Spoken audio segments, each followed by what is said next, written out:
Shalom, selamat malam Bapak Ibu Saudara yang terkasih di dalam nama Tuhan Yesus Kristus. Puji nama Tuhan, malam hari ini kita boleh bersama-sama untuk doa malam walaupun secara online. Tetapi kita percaya bahwa Yesus ada di tempat ini, ada di tempat Bapak Ibu dimanapun kita berada. Mari kita satukan hati kita.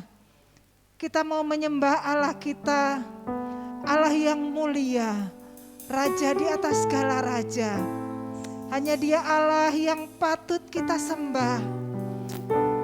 Mari saudara sekalian angkat hatimu. Kita satukan roh kita. Kita mau katakan mulia, sembah Raja mulia. Amin. Haleluya, haleluya, haleluya Tuhan. Oh Yesus.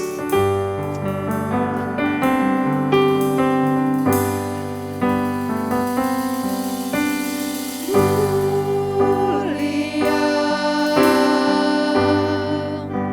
sembah Raja mulia.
yang layak kami puja.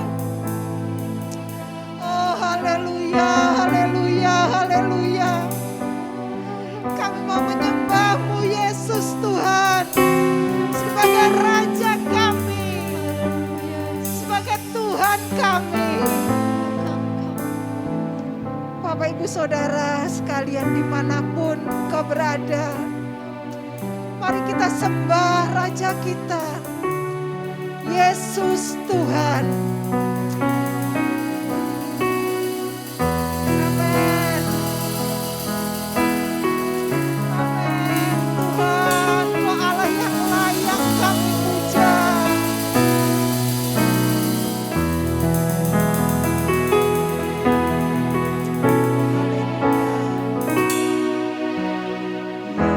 Yesus kami puja.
lebih dalam lagi.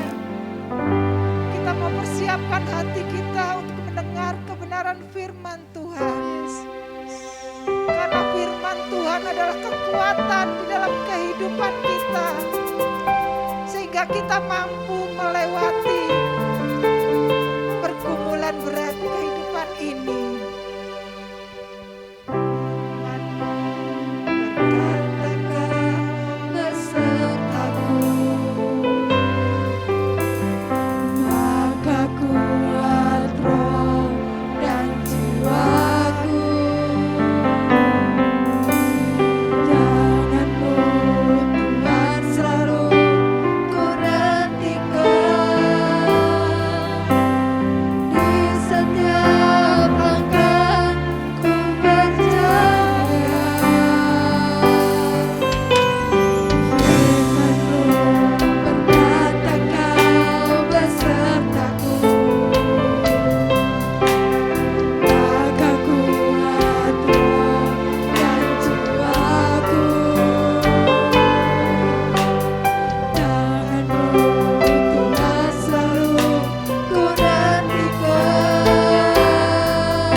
Hal yang terindah di dalam kehidupan kami adalah menantikan Tuhan senantiasa. Karena kami tahu Tuhan Yesus Kristus, di mana Tuhan ada, di situ terdapat kemenangan. Di mana Tuhan ada, di situ terdapat kesembuhan. Di mana Tuhan ada, di situ terdapat kedamaian. Di mana Tuhan ada, di situ terdapat kesejahteraan. Itu sebabnya Tuhan yang kami nantikan hanyalah Tuhan. Karena kami tahu Tuhan Yesus Kristus, hanya melalui Tuhan Yesus Kristus, Tuhan yang menjadi sesembahan kami, Yesus Raja kami. Kami mengucap syukur Tuhan, kami sudah memuji Tuhan, dan saatnya kami mau mendengarkan kebenaran firman Tuhan. Tolong Tuhan urapi anak-Mu yang menyampaikan kebenaran firman Tuhan ini. Mari Tuhan Yesus Kristus pakai lidah bibir anak-Mu ini untuk menyampaikan kebenaran firman Tuhan, sehingga kami semua terberkati. Melalui kebenaran firman Tuhan ini kami boleh diubahkan, dikuatkan Tuhan. Dalam situasi seperti ini hanya satu yang kami butuhkan, kami perlukan, yaitu Tuhan di dalam kehidupan kami. Karena hanya bersama dengan Tuhan Yesus Kristus kami tenang, kami tentram. Terima kasih Tuhan. Dalam nama Tuhan Yesus Kristus yang siap mendengarkan kebenaran firman Tuhan, bersama saya katakan amin. Salam Bapak Ibu yang dikasihi Tuhan. Saat ini kita akan mendengarkan kebenaran firman Tuhan. Adapun bahasan kebenaran firman Tuhan saat ini yaitu berbicara mengenai kecantikan rohani. Kecantikan rohani. Sejatinya maksud keselamatan dalam Yesus Kristus adalah mendandani manusia batiniah. Paulus menyebutnya pembaharuan manusia batiniah. Kecantikan rohani ini harus senantiasa kita bangun. Ya. Kecantikan rohani tidak bisa didapat sekejap mata. Kecantikan rohani tidak bisa didapat dengan cepat. Kecantikan rohani itu didapat melalui proses yang berkesinambungan. Proses terus menerus, proses yang kontinu dan tidak boleh tidak semangat, harus semangat meraih kecantikan rohani ini. Bapak Ibu yang dikasihi Tuhan, seseorang yang sudah terlanjur tidak memiliki kecantikan rohani, katakanlah dalam hal ini, kalau wajahnya sudah terlanjur jerawatan, wajahnya sudah terlanjur kusam, tidak pernah dirawat, tidak pernah dijaga, kalau mengembalikan untuk mempercantik kembali, itu sangat sulit. Itu sangat rumit. Ya, kemungkinan karena sudah jatuh cinta dengan wajahnya sebagaimana adanya, maka dia tidak membiarkan lagi kecantikan rohani. Itu sebabnya Bapak Ibu, mari melalui kebenaran firman Tuhan saat ini kita harus mengenali apakah kita cantik atau tidak. Tolong pandang sebelah kanan kiri saudara, ya. Bersama siapa Anda sedang melihat acara ini? Katakan, apakah aku cantik? Seperti itu, ya. Bapak Ibu, tidak boleh tidak. Kita harus cantik, tidak boleh tidak cantik. Kita harus mengenali diri kita, siapakah kita ini. Kita adalah calon mempelainya Tuhan. Coba bayangkan, ya, seorang wanita yang mau dipinang, seorang wanita yang mau dinikahi oleh seorang pria. Waduh, jauh sebelumnya dia sudah mempersiapkan dirinya. Ya saya sih kurang tahu. Mungkin dilulur badannya, wajahnya di apa itu ya, istilahnya saya kurang tahu. Ya, pokoknya bagaimana wajahnya itu kelihatan kinclong. Istilahnya apa ya, glowing. Itu ya, saya kurang tahu sih. Saya soalnya tidak pernah mempercantik. Ya, haleluya.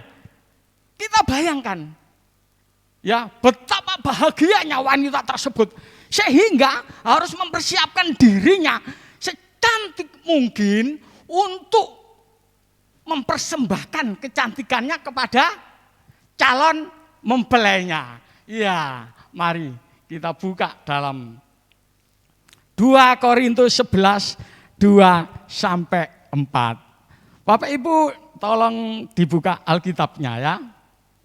Walaupun lewat online, Bapak Ibu harus menyediakan Alkitab biar jelas. Demikian kebenaran firman Tuhan. 2 Korintus pasal 11 ayat yang kedua sampai keempat.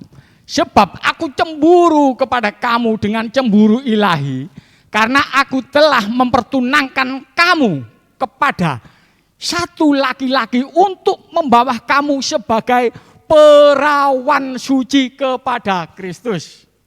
Nah, tetapi aku takut kalau pikiran kamu disesatkan dari kesetiaan kamu yang sejati kepada Kristus, sama seperti Hawa diperdayakan oleh ular itu dengan kelicikannya.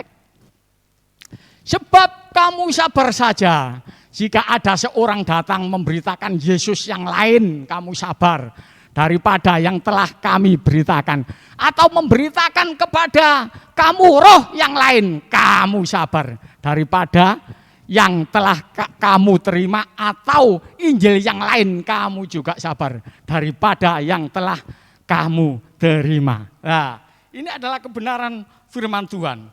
Bagaimana kita akan dipertunangkan oleh Sang Juru Selamat. Jadi kita harus mempersiapkan diri kita sedemikian rupa. Di sana tadi dikatakan ayat yang kedua tadi, tolong ayat yang kedua, 2 Korintus 11 tadi.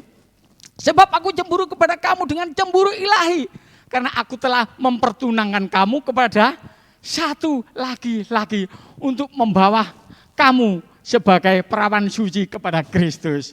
Jadi Bapak Ibu, di sini artinya apa? Pada saat kita menghadapi mempelai laki-laki, kita harus dalam keadaan bersih. Artinya apa? Satu jerawat pun tidak ada.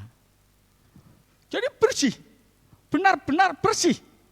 Ini yang disebut dengan perawan yang suci. Ya, kata cantik bersinonim dengan kata elok atau molek. Wow, ya bagus sekali. Kata-kata ini berarti suatu benda atau seorang yang berkeadaan baik, indah, tak bercacat. Ya, ini biasanya memang melukiskan wajah seorang wanita. Wajah seorang wanita yang cantik. Kecantikan jasmani itu memang bisa dilihat. Ya. Kecantikan jasmani itu relatif. Ya. Relatif. Kalau saya kemanapun mengadakan pertemuan-pertemuan yang ada ya bersama istri saya, ya tentu saya katakan istri saya yang paling cantik. Ya, begitu juga yang lainnya, anak Tuhan yang lainnya, itu pasti. Tetapi bagaimanapun juga yang namanya kecantikan jasmani itu adalah relatif. Untuk menjadikan cantik jasmani itu sangat mudah. Ya, sangat mudah. Yang banyak jerawatnya atau wajahnya yang keriput itu bisa didempul, plek gitu ya, didempul sebanyak mungkin.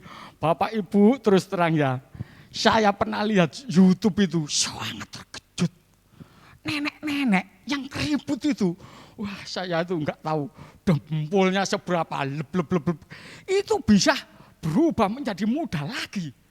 Ya, dan ada lagi yang lebih ekstrim, yaitu apa? Oplas, ya, oplas ya, operasi plastik sudah kepalang tanggung, oplas saja, langsung kelihatan cantik ya, walaupun usianya tua tidak terpengaruh, tetap cantik. Tetapi jangan lupa, bagaimanapun kecantikan rohani itu sangat terbatas.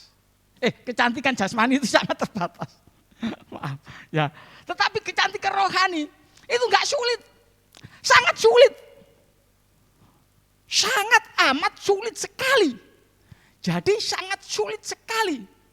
Ya, kita yang biasanya tampil dengan wajah biasa-biasa aja, walah, wis atasi pertemuan gini atau walah atasi. Nah, kalau kita sudah terbiasa memiliki kecantikan rohani seperti itu, ya sudah.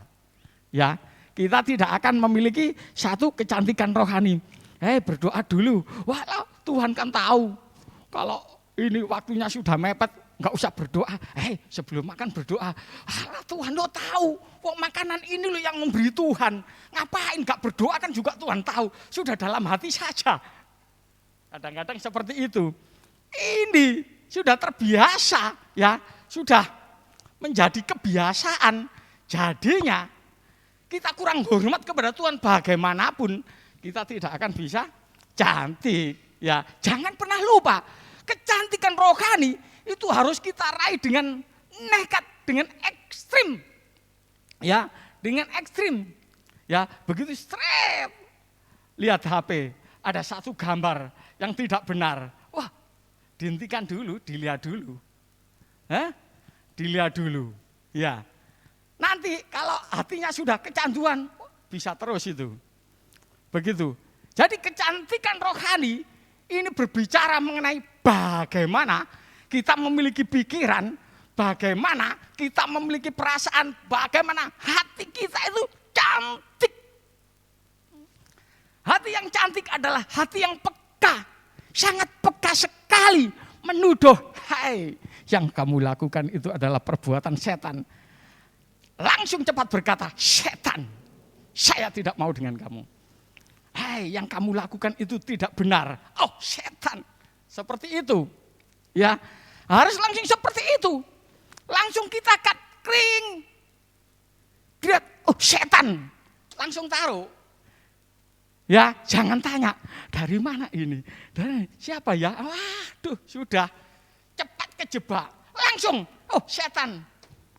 Sudah, jangan diangkat lagi, ya. Hapus.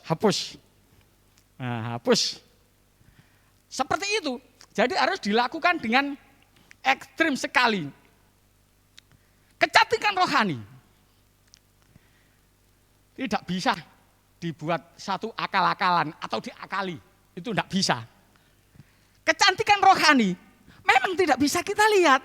Tetapi jangan lupa dampaknya itu bisa kita rasakan. Bagaimanapun juga orang yang rohani adalah cara berbicaranya berbeda. Bagaimana juga orang rohani cara bertindaknya itu beda. Bagaimanapun juga orang yang rohani kelakuannya itu berbeda. Ya, siapa saja yang memandang orang-orang yang rohani, maka dia akan memiliki ketenangan hatinya, kecuali orang itu iri. Ya. Nah, seperti itu. Kerohanian tidak bisa ditutup-tutupi. Tolong dibuka Matius 23, 27 sampai 28. Ya. Matius 23, pasal 23, ayat 27 sampai 28. Demikian bunyi firman Tuhan. Celakalah kamu hai ahli-ahli Taurat dan orang-orang Farisi. Hai kamu orang-orang munafik, sebab kamu sama seperti kuburan yang dilabur putih. Yang sebelah luarnya memang bersih tampaknya, tetapi yang sebelah dalamnya penuh tulang belulang dan berbagai jenis kotoran. Demikian jugalah kamu. Di sebelah luar kamu tampak benar di mata orang, tetapi di sebelah dalam kamu penuh dengan kemunafikan dan kedurjanaan. Tidak bisa. Yang namanya kecantikan rohani itu tidak bisa ditutup-tutupi, ya. Pasti akan muncul, tidak bisa seseorang itu munafik atau menampilkan dirinya pribadi yang lainnya, atau yang disebut hipokrites. Hati dengan mulutnya tidak sama. Itu akan kelihatan. Tidak bisa, tidak. Ya, berbeda dengan Tuhan kita, Tuhan Yesus. Barometer kecantikan itu Tuhan Yesus. Tuhan Yesus itu benar-benar luar dalam, itu bersih. Apa yang menjadi perkataannya, apa yang menjadi tindakannya, tidak pernah mencelakai orang. Itu sebabnya pribadi Tuhan Yesus ini diproklamirkan oleh Bapa. Bapa berkata apa? Oh iya, saya dengar ya. Dari sini saya dengar Anda menjawab, inilah anakku yang kukasihi, kepadanya lah aku berkenan. Kalau tidak percaya, buka Matius 7 ayat 13. Matius 3 ayat 17. Salah saya. Matius 3 ayat 17 ya. Lalu terdengarlah suara dari surga yang mengatakan, inilah anakku yang kukasihi, kepadanya lah aku berkenan. Haleluya. Jadi benar yang Bapak Ibu katakan di sana ya. Saya dengar dari sini. Haleluya. Bapak Ibu dan saudaraku yang dikasihi Tuhan. Tuhan Yesus merupakan barometer, model kecantikan yang harus kita kenakan di dalam kehidupan kita. Itu sebabnya kita harus menghidupkan Tuhan Yesus di dalam kehidupan kita. Karena Tuhan Yesus adalah satu-satunya pribadi yang tidak memiliki kecacatan rohani. Sehingga sampai pada akhirnya ya, dia tidak menaruh curiga kepada Bapa. Walaupun Bapa meninggalkan dia. Dia tetap mengatakan, dia tetap menaruh segala yang terbaik adalah Bapa. Nyawanya diserahkan kepada Bapa. Cacat rohani. Apa yang dimaksud dengan cacat rohani? Cacat rohani itu adalah memberikan pengetahuan kepada kita bahwa seseorang yang tidak memiliki kecantikan rohani, orang ini bertindak seperti apa? Tolong dibuka 1 Korintus 10, 6 sampai 10. 1 Korintus pasal 10, ayat yang ke-6 sampai 10. Ya, kita baca ini. Biar kita mengerti. 1 Korintus 10, ayat 6 sampai 10. Ya. Semuanya ini telah terjadi sebagai contoh bagi kita untuk memperingatkan kita supaya jangan kita menginginkan hal-hal yang jahat seperti yang telah mereka perbuat. Jangan menginginkan hal-hal yang jahat. Ini adalah cacat rohani. Ya. Orang yang memiliki dendam, kebencian, kemarahan, senantiasa menciptakan satu permusuhan, itu adalah hal-hal yang jahat. Ini cacat rohani, harus kita tinggalkan. Next, ayat 7.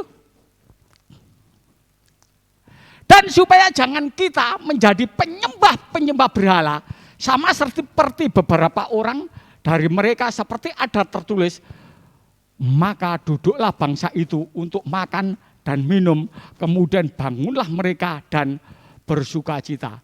Cacat rohani yang kedua, yaitu menjadi penyembah-penyembah berhala. Pada saat seseorang hatinya dibuat senang, pada saat seseorang hatinya dibuat satu bahagia, pada saat seseorang nilai dirinya ditingkatkan prestisnya dengan keadaan-keadaan benda atau yang lainnya, maka dia mengalami cacat rohani. Ya, dia mengalami cacat rohani. Kebanggaan itu, kebanggaan, ketenangan itu harusnya adalah Tuhan Yesus saja. Sekarang ini Bapak Ibu, ya, masa pandemi ini, waduh, sudah kalau orang tidak mau bertobat dan tidak ingat, aduh saya sudah tidak mau lagi, ya, apalagi yang harus terjadi, ya, orang kuat, orang yang punya uang, orang yang berkuasa tidak peduli, begitu kena COVID maka dia, ya, begitu, ya. Yang ketiga,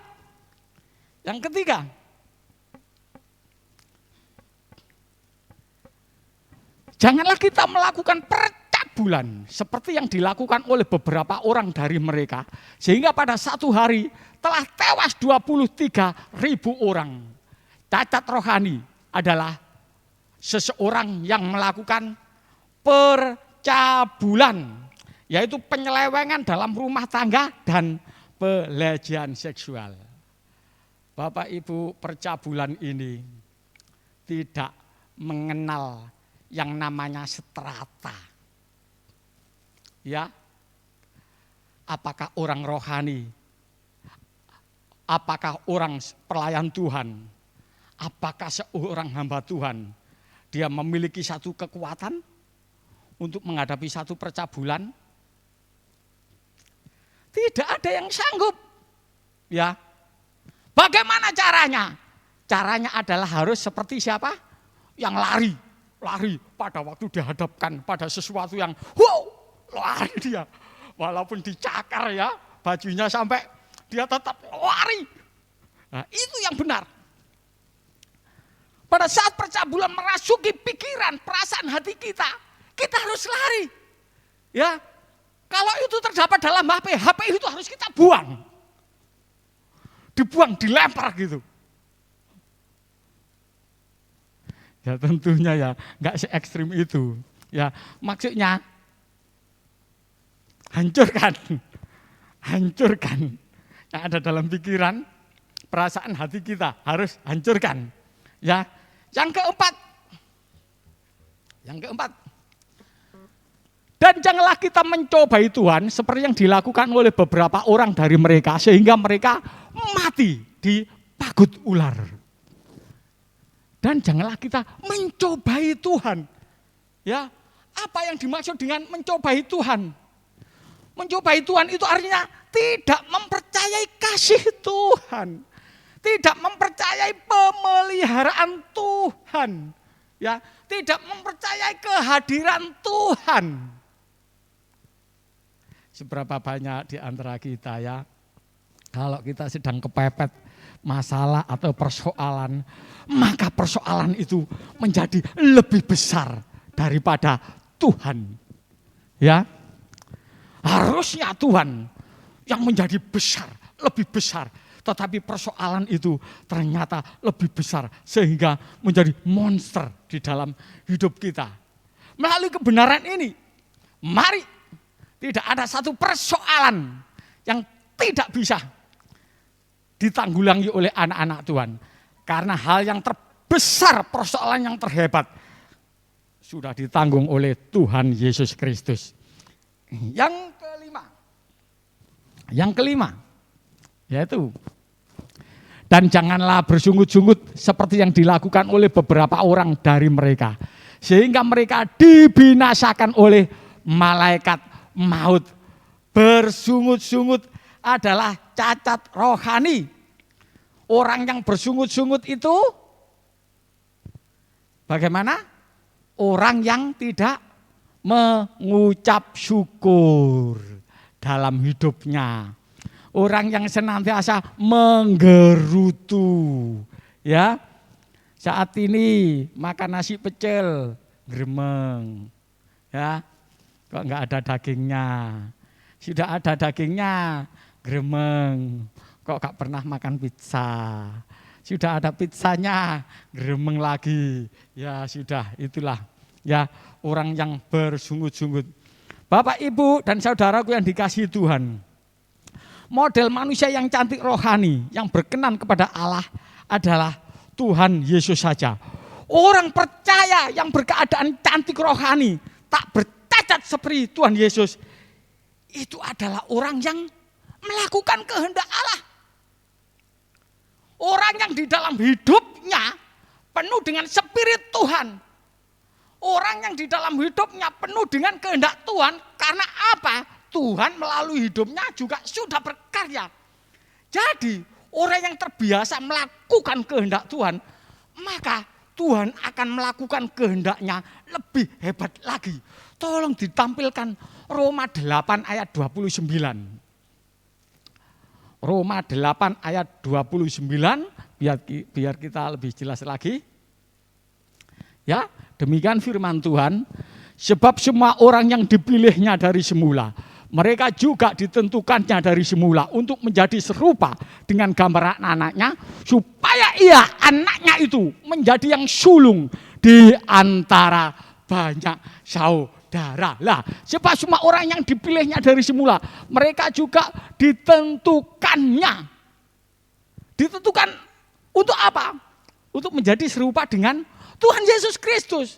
Jadi orang yang melakukan kehendak Bapa itu adalah orang yang diperkenan oleh Bapa di surga. Yang diperkenan oleh Tuhan Yesus Kristus.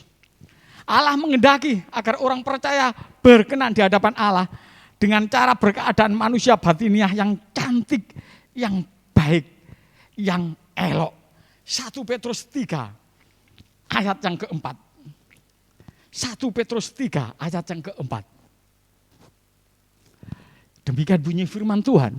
Tetapi perhiasanmu ialah manusia batiniah yang tersembunyi dengan perhiasan yang tidak binasa, yang berasal dari roh yang lemah lembut dan tentram, yang sangat berharga di mata Allah. Bapak Ibu, ya, kecantikan rohani apabila didasari dengan kebenaran firman Tuhan, itu kecantikan yang tidak bisa binasa. Artinya satu kecantikan yang memiliki nilai kekal. Satu kecantikan yang layak untuk ditampilkan di LB3. Langit baru, bumi baru. Kita baca ayat penutup hari ini sekaligus pengunci. 2 Korintus pasal yang ketiga ayat yang ke-18. 2 Korintus pasal yang ketiga ayat yang ke-18. Demikian bunyi firman Tuhan. Dan kita semua mencerminkan kemuliaan Tuhan dengan muka yang tidak terselubung. Dan karena kemuliaan itu datangnya dari Tuhan yang adalah roh, maka kita diubah menjadi serupa dengan gambarnya dalam kemuliaan yang semakin besar. Bapak Ibu, ada satu pertanyaan. Ya, ada satu pertanyaan. Dan kita semua mencerminkan kemuliaan Tuhan. Pak Dwi, Tuhan Yesus sekarang kan gak kelihatan Pak Dwi. Benar atau tidaknya. Lalu bagaimana caranya kita untuk bisa meyakinkan orang lain? Ya ini. Dan kita semua mencerminkan kemuliaan Tuhan. Artinya apa Bapak Ibu? Artinya jika Tuhan Yesus hidup hari ini, maka orang lain harus bisa melihat. Seperti saya ini loh Tuhan Yesus. Seperti itu. Jadi seseorang yang memiliki kecantikan rohani adalah seseorang yang bisa menampilkan kehidupan Tuhan Yesus Kristus di dunia ini secara nyata. Lewat pikiran, lewat tindakan, lewat perasaan, lewat hati kita. Jadi seseorang yang memiliki hati seperti Tuhan Yesus Kristus adalah seorang yang diperkenan oleh Bapa. Bapak, Ibu, dan saudaraku yang dikasihi Tuhan Yesus Kristus. Batas waktu kita untuk memperias kecantikan kita, itu mumpung masih ada, mumpung masih kita hidup. Nanti kalau kita sudah menutup mata, itu sudah tidak bisa lagi kita merias. Mari Bapak Ibu, kita gunakan semua ini untuk memuliakan Tuhan. Bagaimana caranya? Kita harus bergaul dengan Roh Kudus. Kita harus minta perlindungan Tuhan. Ya, kita harus senantiasa dekat dengan Tuhan. Kita mohon pada perlindungan Tuhan. Tapi satu perkara, Tuhan terikat dengan keputusannya. Tuhan hanya bisa melindungi orang-orang yang mau dilindungi Dia. Tuhan hanya bisa melindungi orang-orang yang mau dilindungi Dia, yaitu orang-orang yang melakukan kehendaknya. Haleluya. Lindungi aku Bapa, ku tak dapat jalan sendiri, ya Bapa.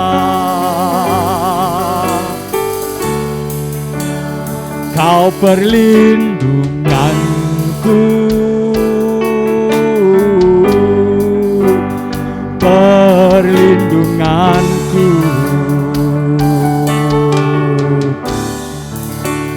Lindungi aku Bapa, ku tak dapat jalan sendiri ya Bapa. Kau perlindunganku, perlindunganku. Pegang tanganku, pegang tanganku, pegang tanganku. Lindungi aku, lindungi aku sampai di rumah. Pegang tanganku, pegang tanganku, pegang tanganku. Lindungi aku, lindungi aku sampai di rumahmu, sampai di rumahmu, sampai di rumahmu. Kami mengucap syukur Bapa di surga dengan kebenaran firman Tuhan ini. Biarlah firman Tuhan membangkitkan semangat kami. Biarlah di sisa waktu kami yang ada ini Tuhan, kami nekat Tuhan Yesus Kristus. Kami mau all out untuk mempercantik diri kami sebelum kami berhadapan dengan mempelai pria kami, yaitu Tuhan Yesus Kristus. Biarlah kebenaran firman Tuhan ini hidup di dalam kehidupan kami, mendarah daging di dalam kehidupan kami, bersatu dengan kami, sehingga jika orang melihat kami, melihat kehidupan Tuhan Yesus di dalam kehidupan kami. Terima kasih Tuhan, terima kasih. Kami sambut firman ini dengan penuh dengan ucapan syukur. Haleluya. Amin. Kami serahkan selanjutnya kepada Bapak Pri untuk berdoa syafaat.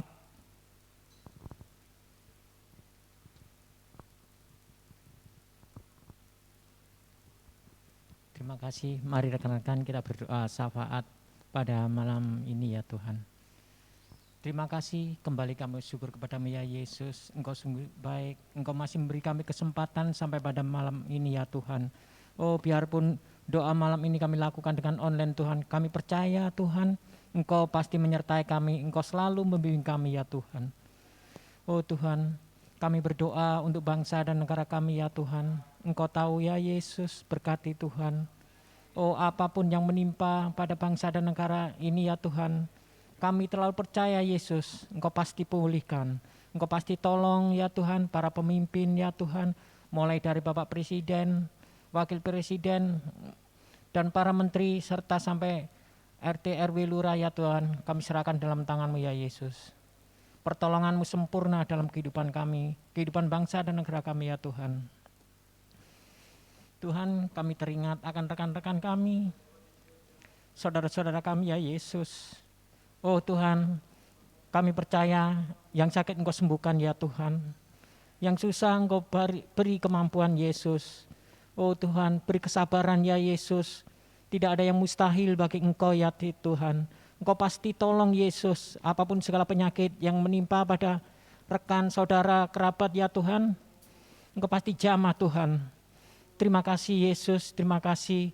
Kami berharap hanya Engkau ya Tuhan. Lindungi kami, sertai kami ya Tuhan. Syukur, haleluya, haleluya. Tuhan, kami berdoa untuk gereja kami, GSC Peniel dan cabang Kemendung ya Tuhan. Kami serahkan ke dalam tangan-Mu ya Tuhan. Engkau tahu setiap pergumulan kami ya Yesus, jemaat GSC Peniel dan Kemendung kami serahkan dalam tangan-Mu. Engkau tahu pergumulan mereka Tuhan. Apapun jemaat-Mu ya Tuhan inginkan, apapun jemaat yang kami butuhkan, Engkau pasti memberikan yang terbaik Tuhan. Terima kasih Yesus, terima kasih. Oh, sertai kami dalam ibadah online ini, rekan-rekan kami ya Tuhan. Kami percaya Engkau pasti memberikan kemampuan Yesus. Syukur, haleluya, haleluya. Inilah doa kami alaskan hanya dalam nama Tuhan Yesus Kristus, haleluya. Amin. Bapak Ibu, mari kita bangkit berdiri. Kita akan mengakhiri ibadah doa malam ini dan kita akan terima berkat. Bapa kami yang di surga, di dalam nama Tuhan Yesus Kristus, kami mengucap syukur Tuhan. Engkau menyertai ibadah doa malam ini Tuhan, mulai dari awal pertengahan sampai pada akhirnya. Dan tiba saatnya kami mau menerima berkat yang terbaik dari Tuhan. Biarlah damai sejahtera yang daripada Bapa, cinta kasih daripada Putra Tunggalnya, penghiburan, persekutuan dari Roh Kudus ada di dalam kehidupan kita semuanya. Mulai hari ini sampai selamanya, sampai Maranatha datangnya Tuhan Yesus yang kedua kalinya. Yang diberkati Tuhan bersama saya katakan, amin.